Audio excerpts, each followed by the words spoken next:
काम करना है इस पे तो कैसे काम करेंगे, ये शत्रुओं को कैसे मारते हैं, है ना, हनन करना है ना, हत्या करनी है। इंद्रियों के माध्यम से अगर ये सब उत्पन्न हो रहा है तो हमें क्या करना पड़ेगा, इंद्रियों पर संयम करना पड़ेगा, बराबर है। उसकी हत्या करने के लिए कैसे भिक्खु अपने इंद्रियों को वश में रखता है। भिक्खु आंख से रूप को देखकर, आंख से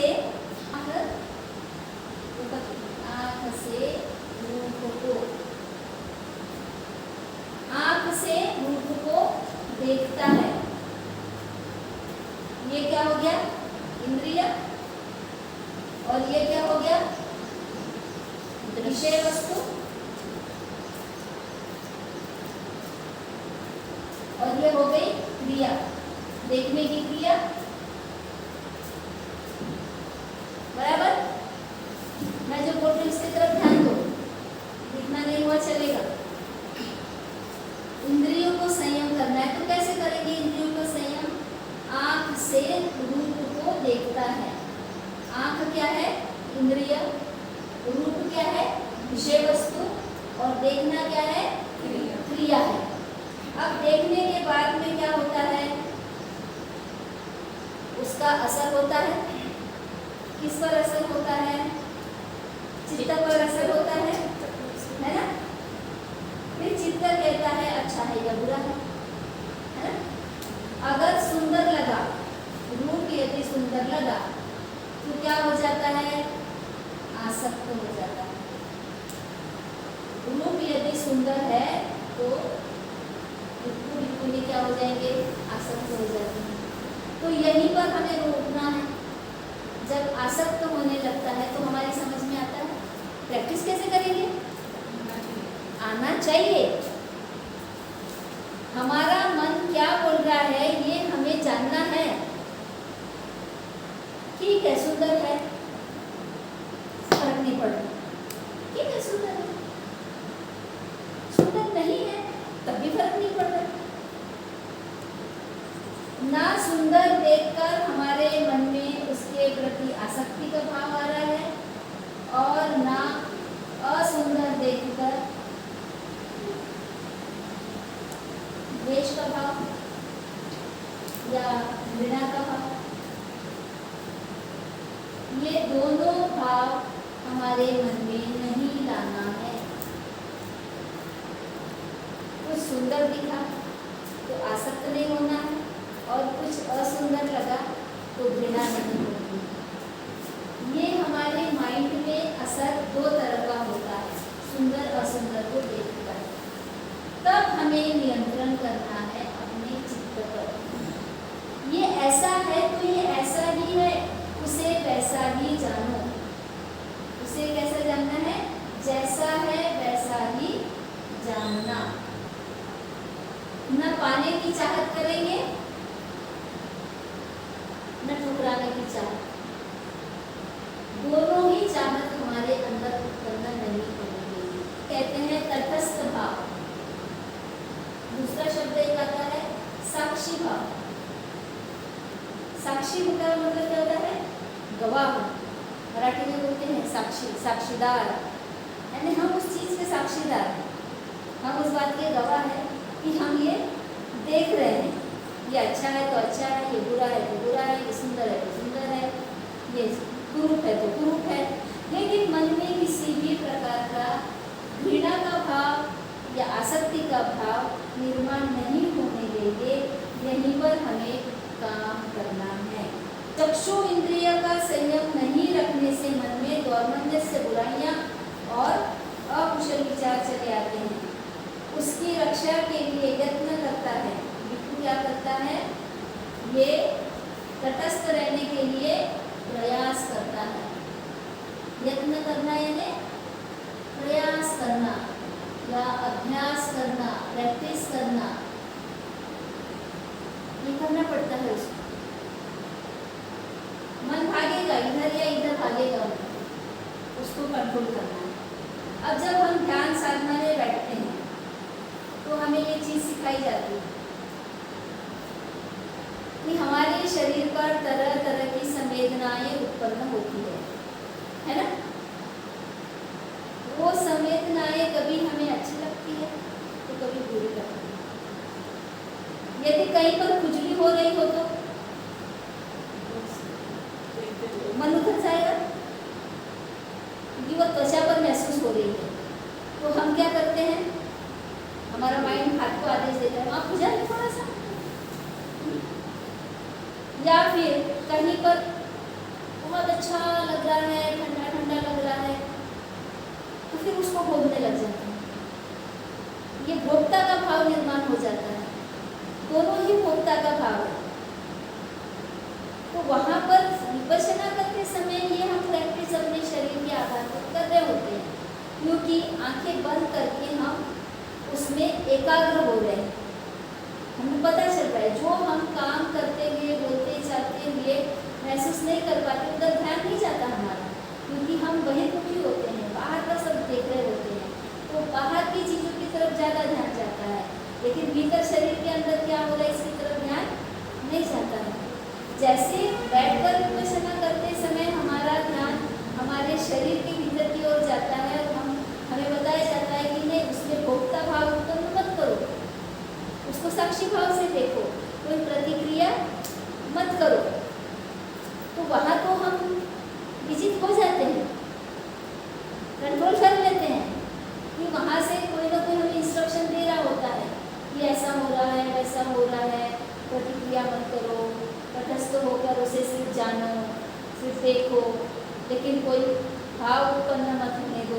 इस तरह का बोला जाता है तो हमारा माइंड उसको ग्रहण करते रहता है और वैसा ही काम करते रहता है। लेकिन जब हम आंखें बंद करके नहीं बल्कि बाहर विचरण कर रहे हो, विहार कर रहे हो, कहीं जा रहे हो, आ रहे हो, किसी से बातचीत कर रहे हो, उस समय अगर इस तरह कुछ होता है तो क्या हमें अपने आप पर कंट्रोल करने का सोचता है?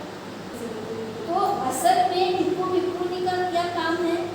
ऐसे वक्त पर भी अपने आप को देखते रहना है, खुद को देखते रहना है कि इससे मेरे अंदर क्या भाव उत्पन्न हो रहा है। अगर गलत भाव उत्पन्न हो रहा है तो उसको रोक दो, नहीं ये गलत, ऐसा नहीं करना, क्योंकि उससे क्या होगा, नया कुछ तो भी उत्पन्न हो जाएगा, फिर उसके पीछे भागने लगेंगे, नया विचार आ जाएगा, नहीं नहीं ये अच्छा लग रहा है तो यही करूँ, वो सुंदर दिख रहा है तो मैं एक आधा फूल देख लिया हमने, अरे कितना खूबसूरत फूल है, आकर्षित कर रहा है, उसके प्रति आसक्ति निर्माण हो रही है, तो मन क्या करेगा, तोड़ने का करेगा, उसको तोड़ लो। लेकिन अगर मन पर विजय प्राप्त कर ली तो फूल खूबसूरत तो है, पेड़ पर भी बहुत खूबसूरत लग रहा है, ये सबके देखने लायक है, दिखने दो, उसे तोड़ना नहीं, उसका जितना जीवन है उस पर ताली पर उसे जीने दो, उसे रहने दो, जब उसे खत्म होना होगा तो होगा नैसर्गिक रूप से, हम क्यों उसे तोड़े? इस तरह से हमें अपने आप पर विजय प्राप्त करना वाला काम है। असल तटस्थ भाव में रहना बड़ा कठिन है। आंखें बंद करते समय तो इजी लगता है, लेकिन वास्तव में लोगों से व्यवहार करते समय ये बिल्कुल इजी नहीं है, तो यहीं पर हम हार जाते हैं। बड़ी बड़ी बातें करेंगे लेकिन व्यवहार करते समय हम चूक जाते हैं। हमारा कोई फेवरेट हो जाता है, कोई हमारा नापसंद वाला हो जाता है ना। बहुत सारे लोग बोलते हैं ये मेरे फेवरेट भंते जी है, अरे भंते जी सबके हैं, किसी के फेवरेट और किसी के लिए बुरे क्यों? भंते जी है, उससे कुछ सीखना है। हाँ ये हो सकता है कि उनके आचार विचार अच्छे हैं तो आप बोल सकते हैं कि इनके आचार विचार बड़े अच्छे हैं, उनका व्यवहार बड़ा अच्छा है, ठीक हो सकता, लेकिन फेवरेट क्यों हो जाए? जब फेवरेट होने लगते हैं ना तो राग उत्पन्न होता है। राग का मतलब क्या? प्रेम, प्रेम उत्पन्न होने लगता है। फिर ऐसा लगता है कि हमेशा उन्हीं के साथ रहो, हमेशा उन्हीं के इर्द गिर्द रहो, उन्हें छू कर देखो। ये जो बाबा लोग होते हैं इनके पास में ऐसे ही जाते हैं, है ना, उनके ऊपर आसक्त हो जाते हैं और फिर पूरा जीवन उसी में खो जाते हैं। फिर बाकी की जो जीवन की बातें हैं वो सारी छूट जाती है पीछे। तो इस तरह से नहीं होना चाहिए, तटस्थ भाव रखना बहुत ज़रूरी है। भी अपने इंद्रियों पर इस तरह से संयम रख सकते हैं या उन्होंने रखना चाहिए। जिस तरह आंखों की बात हुई है उसी तरह कान से ध्वनि या आवाज को सुनते हैं। कान इंद्रिय है और इससे जब ध्वनि टकराती है हम उसे सुनते हैं। फिर क्या होता है, आवाज हमें अच्छी लगती है या बुरी लगती है। बुरी, कर्कश हो, कठोर, अच्छी या बुरी लगेगी। फिर हम इसमें भोग का भाव जगा देंगे। अच्छी है तो बार बार सुनना है, बुरी है तो चिढ़ जाना है, इरिटेट होना है। इरिटेट होते हैं ना, अरे कितना शोर हो रहा है, कितना जोर जोर से बजा रहे हैं। लेकिन इस पर हमें, इस इंद्रिय पर हमें काबू पाना है तो क्या करना पड़ेगा, भोग का भाव छोड़ना पड़ेगा। क्या करें, तटस्थ हो जाए। एक मध्यम मार्ग देखना है।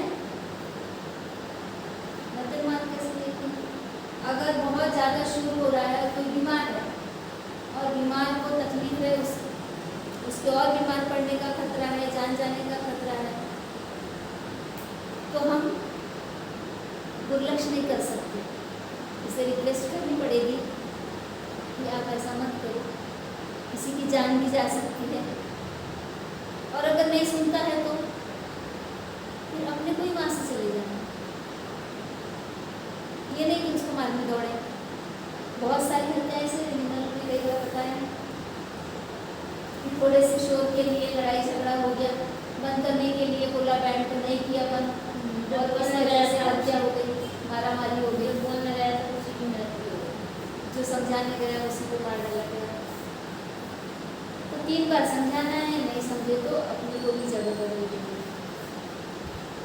दुनिया ऐसी है, अरे समझदार नहीं है, सब अज्ञानतावश ये काम कर रहे हैं क्योंकि इस समय उनको नहीं समझ रहा है कि ये शोर से किसी को परेशानी हो रही है। लेकिन जब वो बीमार हो जाएगा तब उसे पता चलेगा कि शोर से कितनी परेशानी होती है। हमारे माता पिता अक्सर हमें ऐसे कहते थे, जब तुम्हारे बच्चे होंगे ना तब तुमको समझ में आएगा कि कैसे तकलीफ होती है। वाकई में जब हम बच्चे रहते हैं हमको नहीं समझ में आता है कि माता पिता को हमें संभालने में कितनी तकलीफ होती है। जब अपने बच्चे हो जाते तब सब दूध का दूध, पानी का पानी हो जाता है, समझ में आ जाता है। तो कुछ बातें वैसी भी होती हैं जिसका हमें विरोध करने की ज़रूरत पड़ सकती है, लेकिन वो इस लेवल पर नहीं जाना चाहिए कि किसी की हानि, हमारे हाथों में किसी की हानि ना हो, दूसरे के हाथों में किसी की हानि ना हो। तो ये इंद्रिय पर हमें कंट्रोल करना पड़ेगा। किसी का आवाज़ पूर्ण सुनकर ही प्यार में पड़ जाता है। बाद में जब व्यक्ति सामने आता है तो पता चलता है आवाज़ तो बड़ी प्यारी लग रही थी लेकिन व्यक्ति कुछ अच्छा नहीं है। अभी बहुत सारे लोग फेसबुक पर उनकी तस्वीरें देखकर, उनके पोस्ट देखकर उनके प्रति आसक्त हो जाते हैं और जब मिलते हैं तो सारा भ्रम टूट जाता है। तो इस तरह से हमें अपने इंद्रियों पर काबू पाना है। कान हो, नाक हो, नाक से क्या होता है, क्या होता है, सुगंध, दुर्गंध और दुर्गंध इस तरह होता है। ये एक इंद्रिय, इसमें भी हमें अपने इंद्रियों पर काबू करना है, किसी के भी राग या द्वेष में नहीं पड़ना है। उसके बाद है जीवा। जीवा यानी जीभ, जीभ भी एक इंद्रिय है। उससे क्या करते हैं, रस, ये विषय वस्तु है, बीच में जो लिखे ये विषय वस्तु है। क्या करते हैं, स्वाद लेते हैं, रस का स्वाद लेते हैं। कुछ भी खाते हैं तो रस तैयार होता है हमारे जीभ में और उससे स्वाद उत्पन्न होता है। जब बीमार पड़ते हैं तो पता चलता है कि स्वाद ही नहीं लग रहा है, लेकिन ऐसा रस ही तैयार नहीं होता है। इसमें भी हमें इसमें नहीं पढ़ना है कि ये बड़ा अच्छा लगता है तो यही खाना है, और जो अच्छा नहीं लगता वो नहीं खाना है। करेला कड़वा होता है लिए अच्छा होता है, कड़वा लगे तब भी खाना पड़ता है, दवाई भी कड़वी होती है तब भी खाना होता है। लेकिन कुछ ऐसी चीज़ें होती हैं जो हमारे हेल्थ के लिए अच्छी नहीं होती है, जैसे बाहर का भी खा रहे हैं, फास्ट फूड खा रहे हैं, मसाला भी तेल, मजदूरी की बात अलग है कि नहीं मिल रहा है, लेकिन हमने तो वही सोचना है कि ज़्यादा से ज़्यादा हम सही चीज़ें खाएं जो हमारे हेल्थ के लिए अच्छी हो, उसमें भी हम पसंद नापसंद की बात ना करें। इसलिए नहीं देखेंगे, ये तो कई तरह का स्वाद हो गया, ये स्वाद के प्रकार हो गए जी, लेकिन ये पसंद नापसंद की बात है जी। अच्छा या बुरा, बुरा लग रहा है या अच्छा लग रहा है, पसंद। त्वचा, शरीर, त्वचा का क्या होता है, वस्तुओं से, कई तरह की वस्तुओं से स्पर्श होता है। स्पर्श भी कई तरह के होते हैं, फिर हमको कुछ पसंद आते हैं, कुछ पसंद नहीं आते हैं। ये नरम है, ये गर्म है, ये ठंडा है, या ये बहुत कठोर है, कड़क है, हैं? हवा कैसी लग रही है, तो कभी कहते हैं बड़ी ठंडी ठंडी हवा लग रही है, कभी कहते हैं कि बड़ी गर्म हवा चल रही है। ये हमारे शरीर से स्पर्श करते हैं। अभी पंखा बंद हो गया है तो गर्मी लग रही है। तो त्वचा से जिन चीज़ों का स्पर्श होता है उससे भी हम अच्छा या बुरा फील करते हैं, ये हमको अच्छा लग रहा है, ये हमको बुरा लग रहा है, और उसके आधार पर हम आगे का निर्णय लेते हैं कि यही होना चाहिए या वही होना चाहिए। तो उसमें भी इंद्रियों को हमारे संयम की ज़रूरत होती है, उसमें बह नहीं जाना है। धर्म की भी बात करते हैं, यहाँ ये लोग धर्म लिखते हैं, तरह के विचार जो महसूस होते हैं, है ना, इसका धर्म ये है, उसका धर्म वो है, उसका धर्म वो है, इस तरह के, उसमें भी हम अच्छा बुरा देखते हैं, उसमें भी हमें साक्षी भाव में रहना है। ये हम विचार भी बोल सकते हैं और बहुत सारी चीज़ें बोल सकते हैं, एहसास भी होता है,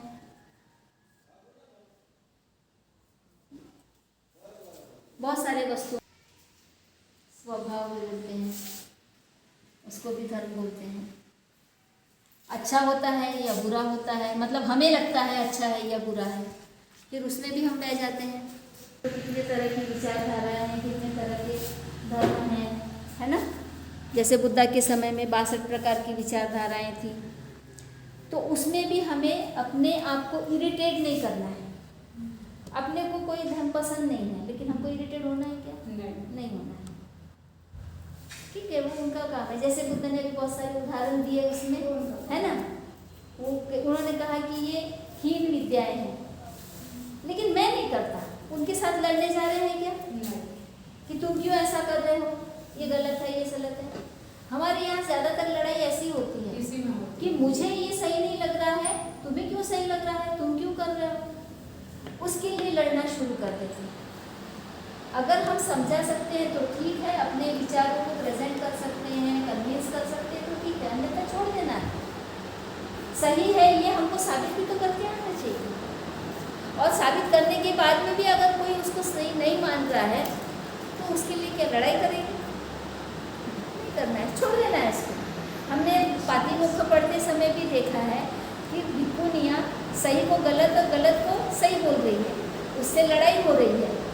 तो क्या कह रहे हैं बुद्ध उसमें कि उसको 3 बार समझाओ कि ऐसा नहीं है, ऐसा है। अगर 3 बार में भी वो नहीं मानती है तो उससे संघ से निकाल देना। अब वहाँ संघ से निकालने की बात हो रही है क्योंकि वो संघ में रहती है, लेकिन बाकी जगह पर हम सच में सबको निकाल सकते, दुनिया से किसी को निकाल सकते हैं क्या? दुनिया में तरह तरह के स्वभाव धर्म के लोग हैं, उनको हम ये नहीं बोल सकते कि तुम दुनिया छोड़ दो। ठीक है, वो है वैसा है, ऐसा ही है, वो अपना करें, हम अपना करें। किसी भी चीज़ के लिए हमें लड़ाई झगड़े नहीं करना। फिर लड़ाई झगड़े की बात एक ये भी आती है कि जब हम पर अत्याचार होता है, अन्याय होता है, तो उसके लिए न्याय व्यवस्था है।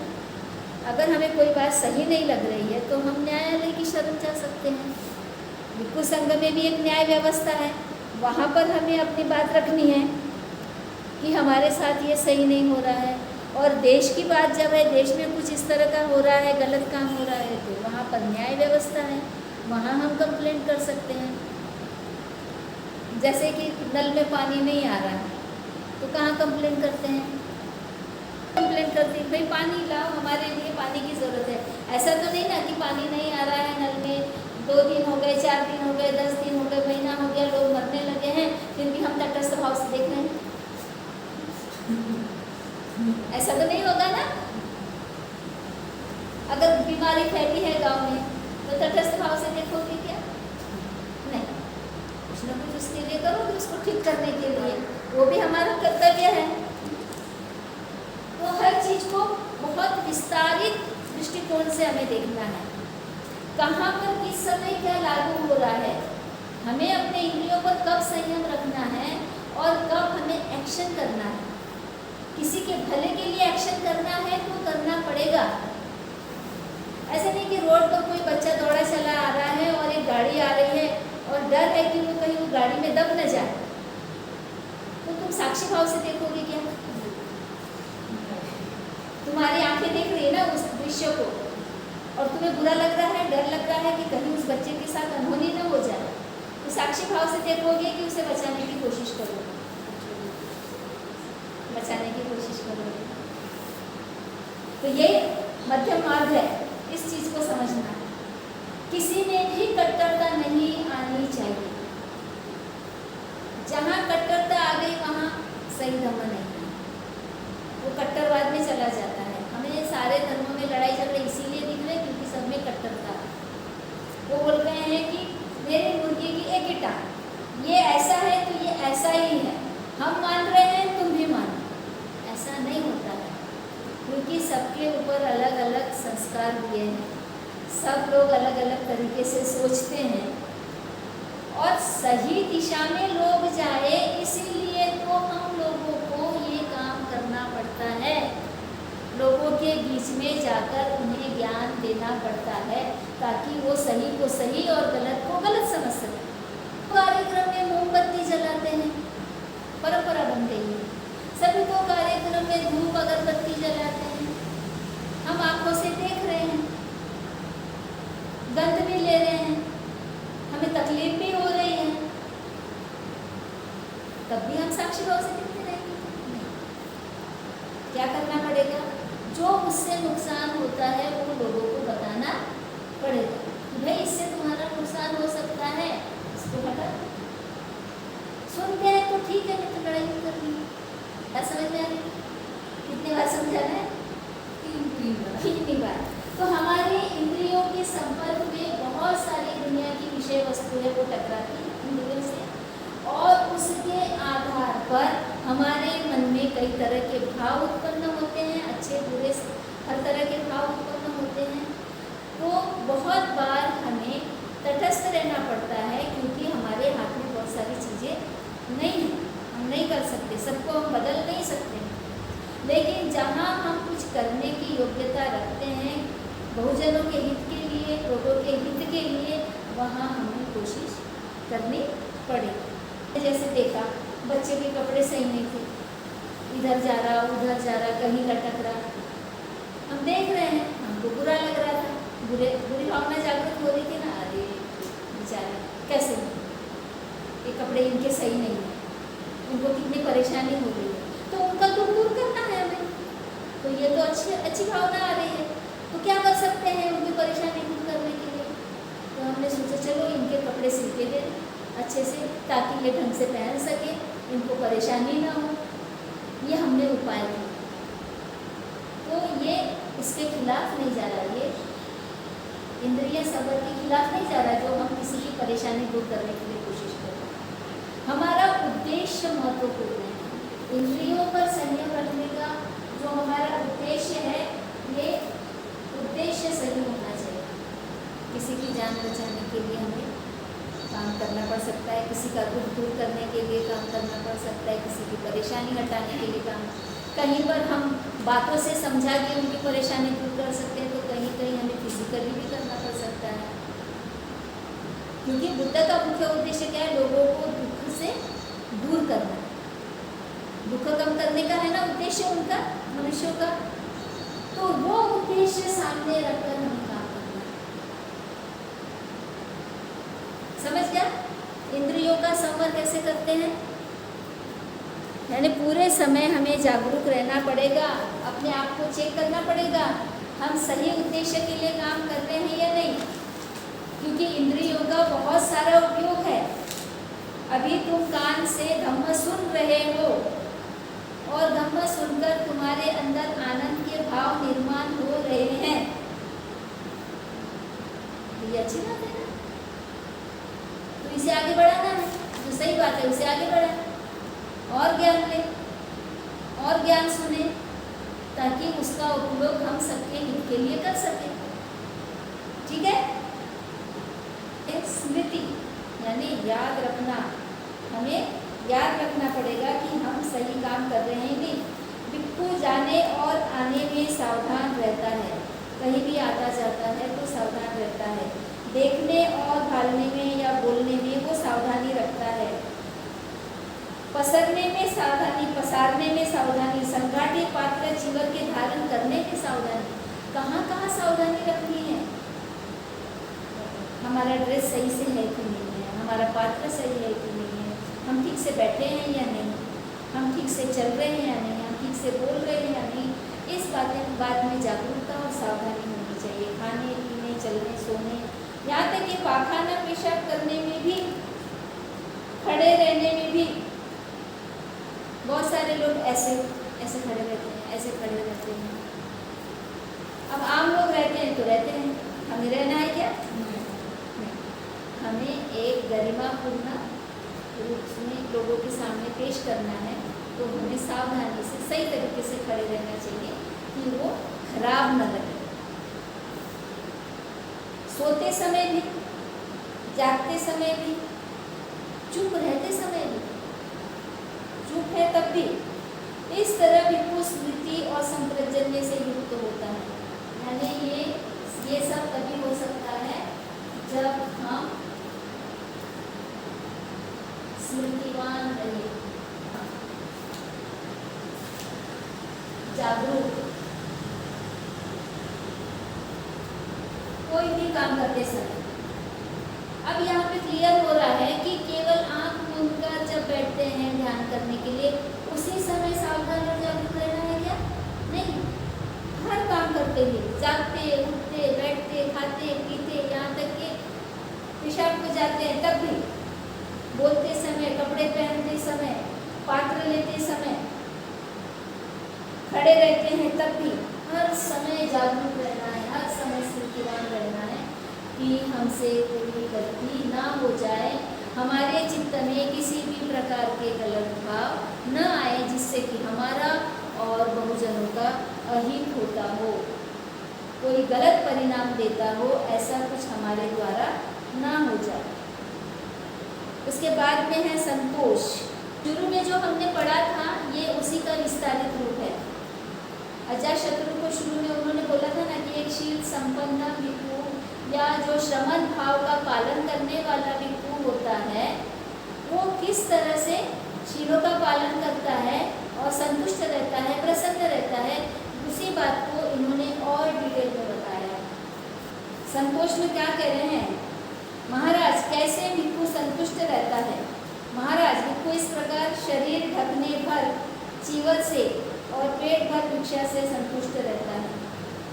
मैंने शरीर को ढकने के लिए चीवर है, उतने चीवर से ज़्यादा संग्रह नहीं करता है, और जितना उसके पेट को ज़रूरत है उतना ही भोजन लेता है। वह जहाँ जहाँ जाता है अपना सब कुछ लेकर जाता है। जिस तरह महाराज पक्षी जहाँ जहाँ उड़ता है अपने पंखों को लिए उड़ता है, मतलब उसकी जो ज़रूरत की चीज़ें हैं, कौन कौन सी ज़रूरत की चीज़ें? चीवर और पात्र, और दूसरी ज़रूरी चीज़ें हैं, जैसे अब हम पढ़ाई लिखाई करते तो हमारे पास में कॉपी, पेन, पुस्तक होता है ना, या एक ड्रेस हम अपने साथ में एक्स्ट्रा ड्रेस रखते हैं, एक्स्ट्रा चीवर हमारे साथ में रहता है, चप्पल पहनते हैं। तो ऐसी जो आवश्यक वस्तुएं, पानी भी रखते हैं, तो ऐसी आवश्यक वस्तुएं वो जहाँ जाता है अपने साथ लेकर चलता है। इतनी ज़्यादा भी वस्तुएं ना हो कि वो उठाकर ले जा ना सके। ज़्यादा सामान रहेगा तो उसके लिए मुसीबत हो जाएगी। एक तो वो उसको खो नहीं पाएगा और दूसरा ये कि उसे उसको खोने का डर सताता रहेगा, है ना। ज़्यादा वस्तुएं होने से चोरी जाने का डर है, खोने का डर है। बहुत बड़ा ही सामान हमको लेकर चलना चाहिए। और इसकी तुलना की है पक्षी से। पक्षी उड़ता है तो साथ में पंख होते हैं, है ना। पंखों के सहारे ही वो उड़ता है, बिना पंखों के वो उड़ ही नहीं सकता। तो हमारा सामान भी वैसे होना चाहिए जिसके बिना हम रह नहीं सकते, जिसके बिना हमारा काम नहीं हो सकता, उतना ही सामान होना चाहिए। और इसमें हमारी संतुष्टि होनी चाहिए। वह इस प्रकार उत्तम शीलों, उत्तम इंद्रिय संवर, उत्तम स्मृति और उत्तम संतोष से युक्त वो एकांत में वास करता है, जैसे कि जंगल में वृक्ष के नीचे, पर्वत, कंदरा, गिरी, गुहा, शमशान, जंगल का रास्ता, खुले स्थान, पुआल का ढेर। अभी ये उस समय की बात जो की है भिक्षुओं के संदर्भ में बात की है। तो यहाँ पर भिक्षुओं को एकांतवास करने की परमिशन है, जंगल में रहने की परमिशन है, लेकिन भिक्षुनियों को जंगल में रहने की परमिशन नहीं है, अकेले रहने की परमिशन नहीं है। हमने विनय पिटक में पढ़ा भिक्षुनियों के नियमों में, वो अकेली न कहीं आ जा सकती है, न अकेली रह सकती है। जंगल में तो वो बिल्कुल नहीं रह सकती, शमशान में भी नहीं रह सकती, मतलब उसको जहाँ जहाँ खतरा हो वो वहाँ नहीं रहनी चाहिए। तो यहाँ पर भिक्षुनियों के संदर्भ में थोड़ी सी बात बदल जाती है, खुले में नहीं रह सकती। पिंडपात से लौटने के बाद, पिंडपात यानी भोजन की चारिका जो करते हैं उसे पिंडपात कहते हैं। पिंड यानी भोजन और पात यानी पात्र। करने के उपरांत आसन मार शरीर को सीधा कर चारों ओर से स्मृतिमान हो, बाहर की ओर से ध्यान को खींच भीतर की ओर फेर कर विहार करता है। यानी बीच बीच में उसे ऐसे करना है कि ध्यान लगाकर बैठना है, क्योंकि बार बार अपने आप को चेक करना है। जब एकांत में आंख बंद करके बैठता है तो अपने आप से मिलता है, खुद से मिलता है, खुद को देखता है, खुद को चेक करता है सब सही हो रहा है। अगर कुछ बुराइयां हैं तो उसको दूर करने का प्रयास इसमें होता है, प्रैक्टिस होती है, चित्त को शुद्ध करने की प्रैक्टिस होती है। तो ऐसा उसने करना चाहिए भोजन के बाद में। ध्यान अभ्यास से वह अपने चित्त को शुद्ध करता है, हिंसा के भाव को छोड़ अहिंसक चित्त वाला होकर विहार करता है, सभी जीवों के प्रति दया का भाव लेकर अपने चित्त को हिंसा के भाव से शुद्ध करता है, आलस्य को छोड़ बिना आलस्य वाला होकर विहार करता है और प्रकाश युक्त संज्ञा से युक्त सावधान हो अपने चित्त को आलस्य से शुद्ध करता है। एक ही बात को अलग अलग तरीके से यहाँ बोला गया है। अपनी चंचलता और क्षमताओं को छोड़ शांत भाव से रहता है। मतलब जब वो इस तरह से प्रैक्टिस करता है, शिवों के पालन की प्रैक्टिस करता है, अपने आप अपने चित्त को शुद्ध करता है, तो उसकी चंचलता कम हो जाती है, चंचलता नष्ट होती है, कई शंकाएं भी उसकी दूर हो जाती है। अपने भीतर की शांति में संयुक्त चित्त वाला वो चंचलताओं और शंकाओं से अपने चित्त को शुद्ध करता है, संदेहों को छोड़ संदेहों से रहित होकर विहार करता है। जैसे महाराज पुरुष ऋण लेकर अपना काम चलाते हैं। पुरुष कैसे काम चलाते हैं? ऋण लेकर। शादी करेंगे तो ऋण लेंगे, किसी का बर्थडे मनाएंगे तो ऋण लेंगे, नौकरी कहीं ढूंढनी है तो ऋण लेंगे। गृहस्थ जीवन में ऐसे बहुत होते रहता है आमतौर पे, मतलब उसकी उतनी क्षमता नहीं होती है और उस काम को पूरा करने के लिए अक्सर वो लोन लेते रहते हैं, ऋण लेते रहते हैं। उसका काम पूरा हो जाए वह पुरुष अपने लिए पुराने ऋण को समूल चुका दे। ऋण लेने के बाद यदि वो पुरुष पूरा ऋण चुका देता है, किसी से लिया है उसको लौटा देता है काम होने के बाद। स्त्री को पोसने के लिए उसके पास कुछ धन बच भी जावे, उसके मन में ऐसा होवे मैंने पहले ऋण लेकर अपना काम चलाया, मेरा काम पूरा हो गया, सो मैंने पुराने ऋण को समूल चुका दिया।